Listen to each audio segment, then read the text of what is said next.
سورة النحل کی آیت نمبر 116۔ الحمدللہ وکفا السلام علی عبادہ الذین اصطفى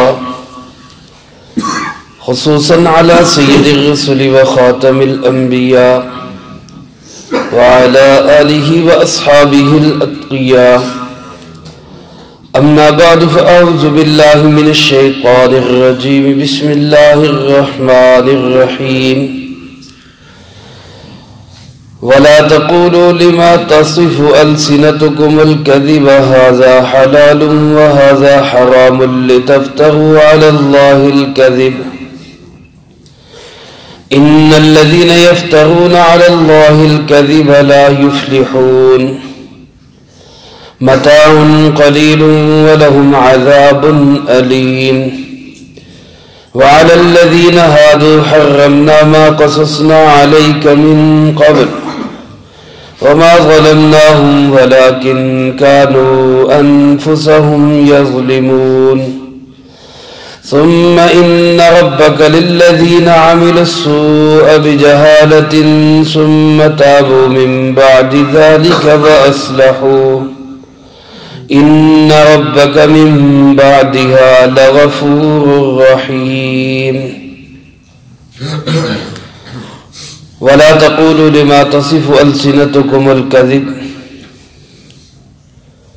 اور جن چیزوں کو تمہاری زبانیں جھوٹ میں کہتی ہیں ان کے متعلق مت کہو هذا حلال وهذا حرام، کہ یہ حلال ہے اور یہ حرام ہے، لتفتروا علی اللہ الکذب، تاکہ تم جھوٹ کا الزام لگاؤ اللہ پر، ان الذین یفترون علی اللہ الکذب، بے شک وہ لوگ جو اللہ پہ جھوٹ کا الزام لگاتے ہیں، لا یفلحون، وہ کبھی بھی فلاح نہیں پا سکتے، متاع قلیل، دنیا کے چند روزہ سامان کی بات نہیں، وَلَهُمْ عَذَابٌ أَلِيمٌ، اور ان کے لیے دردناک عذاب ہے، وَعَلَى الَّذِينَ هَادُوا حَرَّمْنَا، اور وہ لوگ جو یہودی ہیں ان پہ بھی ہم نے حرام کیا انہی چیزوں کو، مَا قَصَصْنَا عَلَيْكَ مِن قَبْلِ،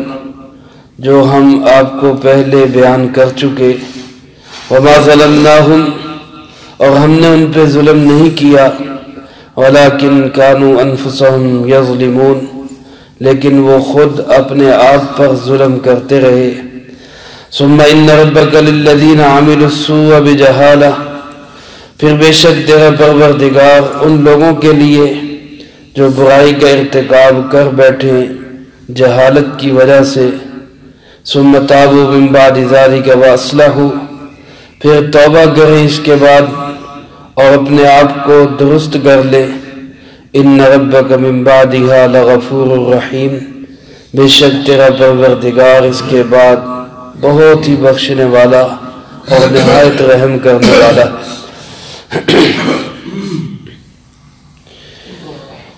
ان آیات مبارکہ میں اللہ رب العزت نے اپنی وہ خاص صفت ذکر فرمائی ہے جس کا تعلق صرف اللہ رب العزت کی ذات کے ساتھ ہے، دنیا کے کسی انسان کو، کسی ادارے کو، کسی بڑی سے بڑی شخصیت کو اس کا اختیار نہیں ہے، اور وہ چیز ہے کسی بھی چیز کے متعلق حلال یا حرام کا فیصلہ کرنا، یہ چیز حلال ہے یا حرام ہے اس کا فیصلہ صرف کون کر سکتا ہے؟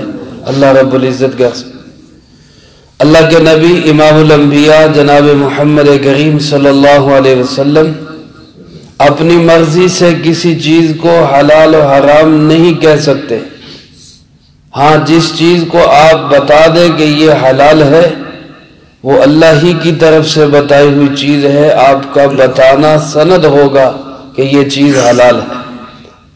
جس چیز کے متعلق جناب محمد کریم صلی اللہ علیہ وسلم فرما دیں کہ یہ حرام ہے، آپ اپنی طرف سے نہیں کہیں گے، وہ اللہ ہی کے بتانے سے فرمائیں گے، آپ کا بتانا سند ہوگا اس بات کی کہ یہ چیز من جانب اللہ حرام ہے۔ اپنی مرضی سے امام الانبیاء جناب محمد کریم صلی اللہ علیہ وسلم بھی اللہ کے حکم کے بغیر کسی چیز کو حلال و حرام قرار نہیں دے سکتے۔ اس کے بعد کس کی حیثیت رہ جاتی ہے؟ کسی پارلیمنٹ کی، کسی ادارے کی، کسی شخصیت کی، کسی عدالت کی، کورٹ کی کوئی حیثیت نہیں کہ وہ اللہ کی حلال کردہ چیزوں کو حرام قرار دے یا حرام کردہ چیزوں کو حلال قرار دے۔ اللہ پاک نے اسی کے متعلق یہ آیت مبارکہ نازل فرمائی۔ عرب کے معاشرے کے اندر عام طور پہ بہت ساری خود ساختہ چیزیں تھیں جن کو انہوں نے خود پہ حرام کیا ہوا تھا، حلال چیزوں کو حرام کیا ہوا اور حرام چیزوں کو حلال کیا ہوا تھا۔ جیسا گزشتہ آیات میں گزرا، مردار کو حلال سمجھتے تھے حالانکہ وہ حرام تھا، خون کو حلال سمجھتے تھے حالانکہ وہ حرام تھا۔ اسی طرح خنزیر کا گوشت حرام ہے، تمام شرائع کے اندر حرام ہے، اس کو عرب کے لوگ حلال سمجھتے تھے۔ غیر اللہ کے نام پہ جو نامزد ہو گئی، جو ذبح اللہ کے غیر کے نام پہ ہوا، اس کو وہ حلال سمجھتے تھے، بتوں کے نام پہ ذبح کرتے تھے حالانکہ وہ حرام ہے۔ تو حرام کو حلال سمجھتے تھے اور بہت ساری حلال چیزوں کو وہ خود پہ حرام قرار دے لیتے۔ مثال کے طور پر کھیت کا یہ حصہ بتوں کے نام پر ہم نے مقرر کر دیا، وہ لوگ کہتے تھے یہ حصہ کھیت کا یہ فلاں بت کے نام کا ہے، یہ فلاں چوکھٹ کے نام کا ہے، یہ فلاں آستانے کا نام کا ہے، تو پھر کہتے کہ یہ جو ہے فلاں کے لیے حلال ہے، فلاں کے لیے حرام ہے۔ محرم لذکورنا، ہمارے مردوں کے لیے تو یہ حلال ہے اور ہماری عورتوں کے لیے حرام ہے۔ اس طرح کے فیصلے کرتے، خود ساختہ چیزیں۔ یہ اونٹ یا یہ گائے یا یہ بکری جانور یہ فلاں جو ہے مندر کے نام پہ چھوڑ دیا گیا ہے، لہذا اس میں سے کوئی استعمال نہیں کر سکتا، اس کا دودھ استعمال نہیں ہو سکتا، اس کا گوشت استعمال نہیں ہو سکتا، اس کی سواری نہیں ہو سکتی۔ یہ خود ساختہ انہوں نے اپنے بنائے ہوئے تھے۔ تو اللہ رب العزت نے اس کے متعلق فرمایا لا تقولوا لما تصف السنتکم الکذب، تمہاری زبانوں سے جو جھوٹ نکلتا ہے یہ جھوٹ ہے، کسی حلال چیز کو حرام کہنا یا حرام کو حلال کہنا یہ جھوٹ ہے۔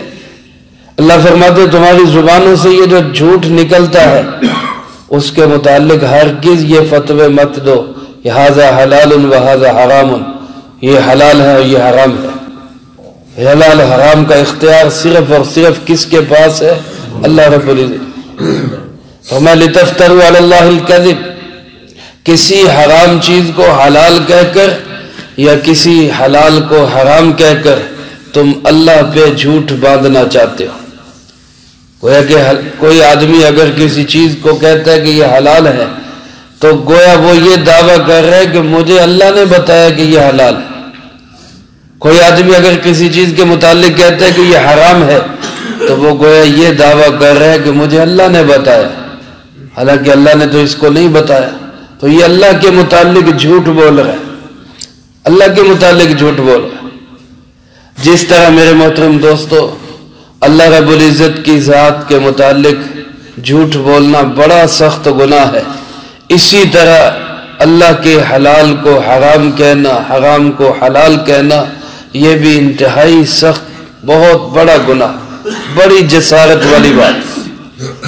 اللہ پاک فرماتے یہ جھوٹ اللہ کے متعلق مت بولو، کیونکہ ان الذین یفترون علی اللہ الکذب، جو اللہ کے متعلق جھوٹ کا الزام لگاتے ہیں یا یہ کہتے ہیں کہ اب خدائی اختیارات ہمارے پاس آ گئے، یا یہ کہنا چاہتے کہ اللہ نے اب ہمیں اتھارٹی دے دی، ہم جو مرضی فیصلہ کر دیں، اللہ فرماتے ہیں ایسے لوگ لا یفلحون، کبھی کامیاب نہیں ہو سکتے۔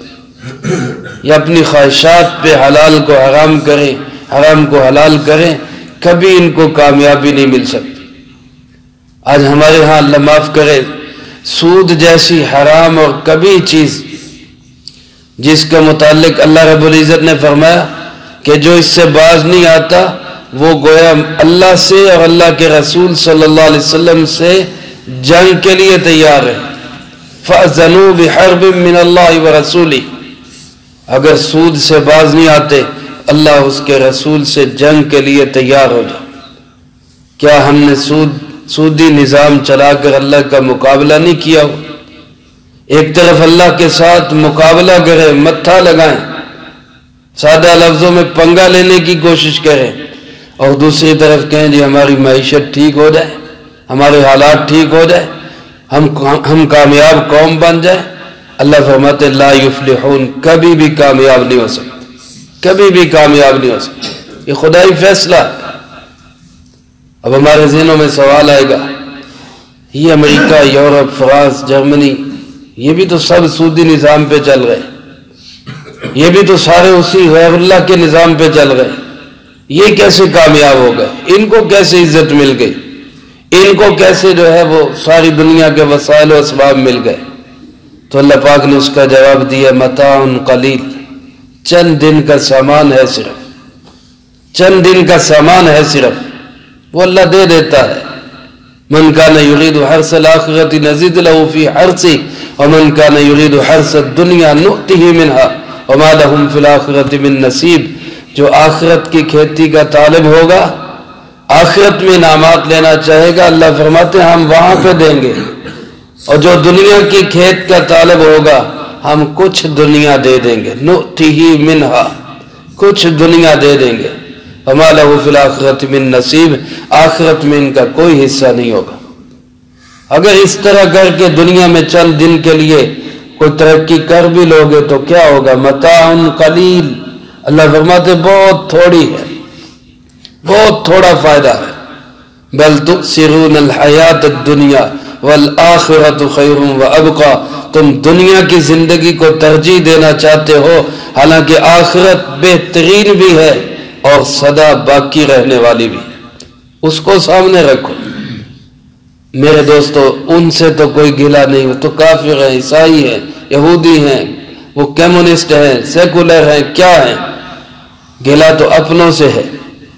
یہ اسلام کے دعوے دار ہوتے ہوئے، جناب محمد کریم صلی اللہ علیہ وسلم کے عشق کے دعوے کرتے ہوئے، اور اس سے بڑھ کر اگلا قدم مدنی ریاست کے دعوے کرتے ہوئے اب شراب کو حلال کرنے کی باتیں کریں یا سود کو حلال کرنے کی باتیں کریں، اس سے بڑی افسوسناک صورتحال اور کیا ہو؟ اس سے بڑا ہمارے لیے ایک عبرت کا مقام اور کیا ہوگا؟ اللہ پاک ارشاد فرماتے ہیں لا یفلحون، ایسی قوم کبھی بھی فلاح نہیں پا سکتی۔ چند دن فائدہ ہو جائے اس کی کوئی بات نہیں، متاع قلیل، وہ چند روزہ سامان ہے، لیکن پھر انجام کیا ہوگا؟ وَلَهُمْ عَذَابٌ عَلِيمٌ، ان کے لیے دردناک عذاب ہوگا، سخت ترین عذاب ہوگا۔ اللہ ہم سب کو اس سے محفوظ رکھے۔ اللہ پاک ارشاد فرماتے ہم نے کبھی کسی قوم پر کوئی ایسی چیز، حلال چیز ہم نے حرام قرار نہیں دی۔ یہودی گزرے ہم سے پہلے، یہودیوں کی شریعت میں بہت ساری انہوں نے خود ساختہ پابندیاں لگا دی۔ اونٹ کا گوشت نہیں کھانا، اونٹنی کا دودھ نہیں پینا، اسی طرح چربی استعمال نہیں کرنی، بہت ساری خود ساختہ پابندیاں۔ حلال گوشت کی چربی کو انہوں نے خود پہ حرام کر دیا۔ اب چربی نکالتے نکالتے مشکل میں پڑ جاتے، مشقت میں پڑ جاتے، تو اللہ فرماتے ہم نے تو کوئی چیز ان پہ حرام نہیں کی تھی، وہی تھی جو تمہیں بتائی ہے۔ وَعَلَى الَّذِينَ هَادُوا حَرَّمْنَا مَا قَصَصْنَا عَلَيْكَ مِن قَبْلِ، ان یہودیوں پر بھی ہم نے وہی چیزیں حرام کی تھی جو ہم آپ کو پہلے بتا چکے، مردار ہے اور خون ہے اور خنزیر کا گوشت ہے اور اسی طرح ما اہل لغیر اللہ ہے، یہی چیزیں ان پہ حرام کی گئی تھی۔ ہم نے ان پہ ظلم نہیں کیا، ان ظالموں نے خود اپنے آپ پر ظلم کیا، خود اپنی حلال چیزوں کو اپنے اوپر حرام کر لیا۔ جناب نبی پاک صلی اللہ علیہ وسلم کی ایک حدیث مبارک ہے، آپ نے ارشاد فرمایا لوگوں اپنے آپ پہ خام خواہ سختیاں نہ کیا کرو، اپنے آپ پہ خام خواہ سختیاں نہ کیا کرو۔ بہت زیادہ حلال چیزوں کے اندر بھی بندہ باریکیوں میں چلا جائے اور پھر بعد میں اس پہ پابندی کرنی مشکل ہو جائے، فرمایا اتنی سختیاں اپنے آپ پہ نہ کیا کرو۔ ان یہودیوں نے یہی کیا، حلال چیزوں کو بھی سختیاں کرتے کرتے خود پہ حرام قرار دے لیا۔ اللہ پاک ارشاد فرماتے ہیں یہ چیزیں تمہارے لیے خود ساختہ، حرام چیزوں کو حلال کرنا جیسے غلط ہے، ایسے ہی حلال چیزوں کو حرام کرنا یہ بھی غلط ہے۔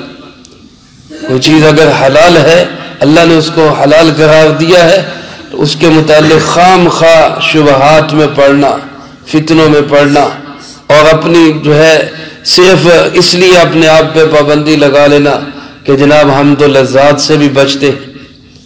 اگر کوئی لذت کی چیز دنیا کے اندر اللہ نے پیدا کی اور حلال ہے تو اس کو استعمال کرنے میں کوئی حرج نہیں، خام خواہ اپنے آپ پہ پابندیاں نہیں لگانی چاہیے۔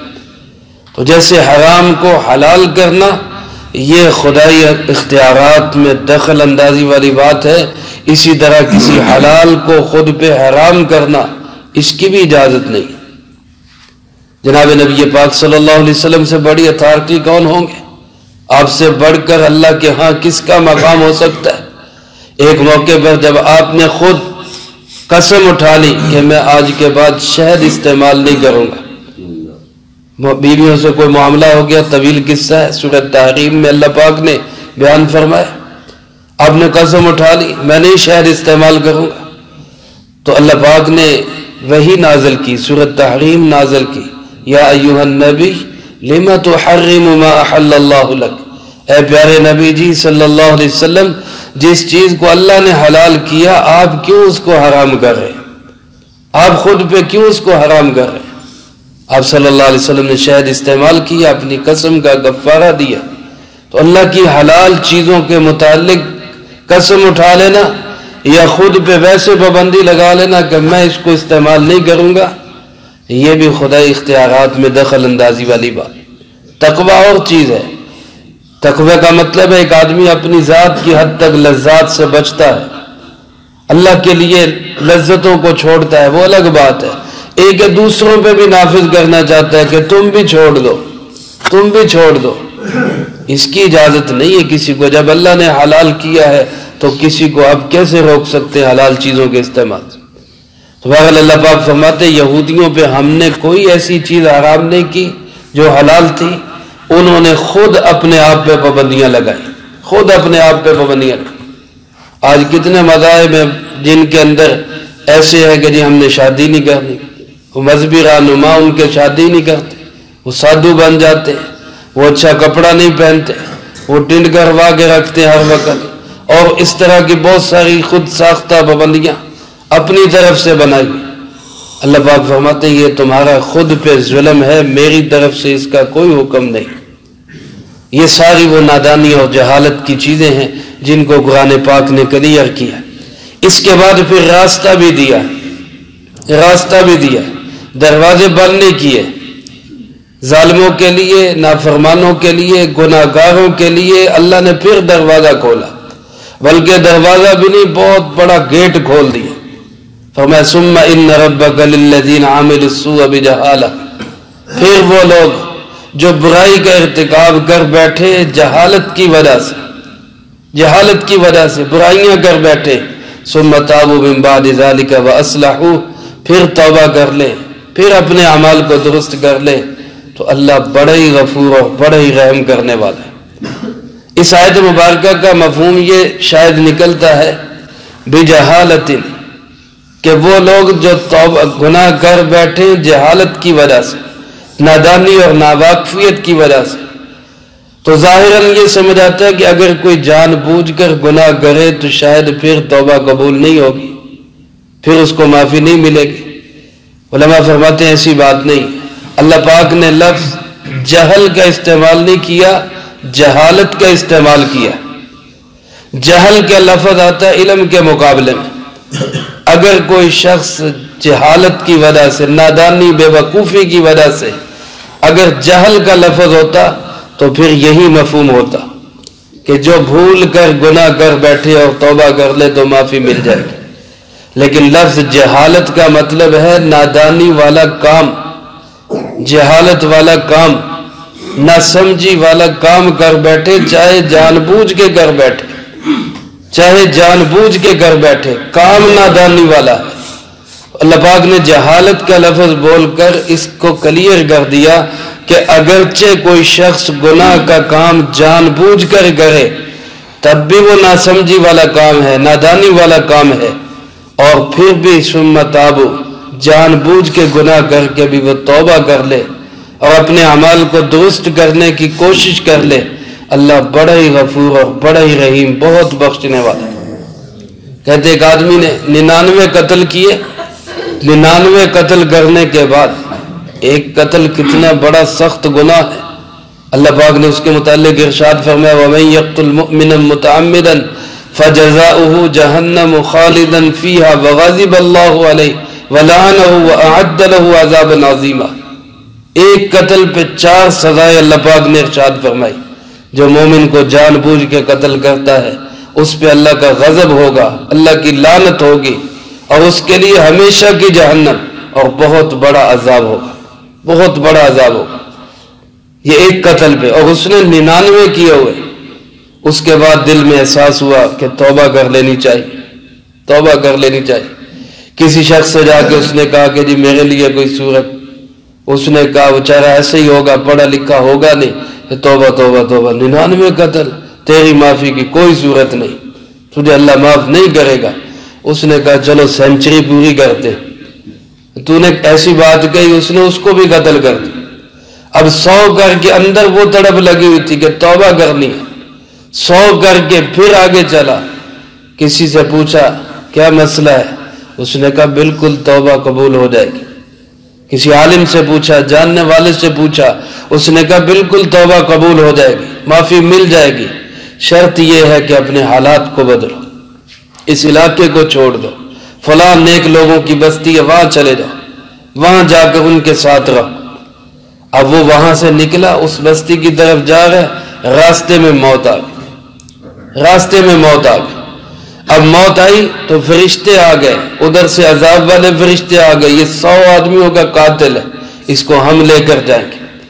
ادھر سے جنت والے فرشتے آ گئے کہ یہ توبہ کے راستے پہ چلا ہوا ہے، اس کو ہم لے کے جائیں گے۔ اختلاف ہو گیا، فیصلہ کیا اللہ رب العزت نے، اللہ پاک نے فرمایا اس کی زمین پیمائش کر لو، اگر تو وہ فاصلہ کم ہے جدھر سے آ رہا ہے تو اس کو قاتلوں کے اندر شمار کر کے عذاب والے فرشتے لے جائیں، اور اگر اس بستی کا فاصلہ کم ہے جس طرف کو یہ جا رہا ہے تو پھر اس کو جنت والے فرشتے لے جائیں اور جنت میں پہنچا دیں۔ فرشتوں نے جب زمین کی پیمائش شروع کی، علماء نے لکھا ہے اللہ رب العزت نے ادھر کی زمین کو کہہ دیا کہ تو لمبی ہو جا، زمین تو اللہ کی ہے، تو لمبی ہو جا، وہ زمین لمبی ہو گئی۔ ادھر کی زمین کو کہا تو سکڑ جا، وہ چھوٹی ہو گئی۔ اللہ نے اس کی توبہ قبول کر کے اس کو جنتی لوگوں میں شامل کر۔ توبہ کر لے، اصلاح کے راستے پہ چل پڑے، درستگی کے راستے پہ چل پڑے۔ ان ربک من بعدها لغفور رحیم، اللہ بڑا ہی بخشنے والا، بڑا ہی رحم کرنے والا۔ 70 سالوں میں آج ہم ملک کا، قوم کا رخ طے نہیں کر سکے، آج توبہ کر لیں، آج معافی مانگ لیں اور اصلاح کے راستے پہ چل پڑیں، اللہ اب بھی بڑا ہی غفور اور بڑا ہی رحم کرنے والا ہے۔ اللہ مجھے آپ کو سب کو انفرادی طور پر بھی اور اجتماعی طور پر بھی توبہ اور اصلاح کے راستے پہ چلنے کی توفیق نصیب فرمائے، جو کہا سنا اس کو زندگی میں لا کے دوسروں تک پہنچانے کی توفیق عطا فرمائے۔ ہمارا جو نظام ہے بینکنگ کا، جی جی ابھی تک وہ علماء کے مطابق ٹھیک نہیں ہے، سودی نظام۔ جی جی تو لوگ اب ہماری جو قومی سازش اس میں ملوث ہے، سود کھاتے ہیں بینکوں کے منافع کا، تو کیا بنے گا، کیا ہوگا؟ بس بچنا چاہیے، بینکوں کا منافع جو ہے وہ نہیں صحیح۔ تو حکومت نے جب مسئلہ چلا کہ یہ ٹھیک نہیں ہے تو حکومت کہ اس کے بغیر کام نہیں چل سکتا، اس نظام کے بغیر۔ بس وہ ایسے ہی ہے جیسے ہم کہتے ہیں نا جھوٹ کے بعد بغیر تجارت نہیں ہوتی، حالانکہ تجارت تو ہوتی سچ کے ساتھ ہے، جھوٹ کے ساتھ تو تجارت نہیں، وہ تو دھوکہ دہی ہے۔ تو بینکوں کے بغیر بھی کام چل سکتا ہے، صرف ہمت کرنے کی بات ہے بس، اور کچھ نہیں ایسی بات۔ ہم نے صرف ایک ہوا سا بنا لیا کہ اس کے بغیر ہو نہیں سکتا، چونکہ غالب نظام وہ آ گیا، اب غلبہ ان کے پاس ہے، ہاتھ میں ان کے ہے، اس لیے جو چل رہا ہے ہم بھی اسی کے اندر چلے جا رہے ہیں. تو ہماری جو مقتدر ادارے ہیں وہ اس کے زیادہ ذمہ دار ہیں کہ وہ اہل حل و عقد کو، علماء کو، دیندار لوگوں کو اور شرعی نظام اور اسی طرح معاشی نظام کو سمجھنے والے، جو دونوں چیزوں کو سمجھنے والے، ان کو بٹھائیں اور سر جوڑ کے کوئی ایسا سسٹم بنا لیں، اس سسٹم سے باہر آ جائیں. بن سکتا ہے، کوئی ایسی بات نہیں. اللہم لک الحمد کما ینبغی لجلال وجہک وعظیم سلطانک. اللہم لا احصی ثناء علیک انت کما اثنیت علی نفسک. اللہم لک الحمد کما انت اہلہ. صلی علی محمد کما انت اہلہ وافعل بنا ما انت اہلہ فإنک اہل التقوی واہل المغفرہ. اللہم ربنا ظلمنا انفسنا وإن لم تغفر لنا وترحمنا لنكونن من الخاسرين. اللهم أحسن عاقبتنا في الأمور كلها وأجرنا من خزي الدنيا وعذاب الآخرة.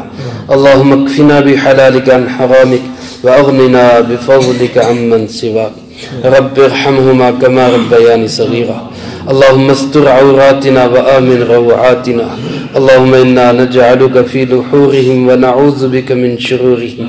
اللهم ربنا تقبل منا إنك أنت السميع العليم وتب علينا إنك أنت التواب الرحيم.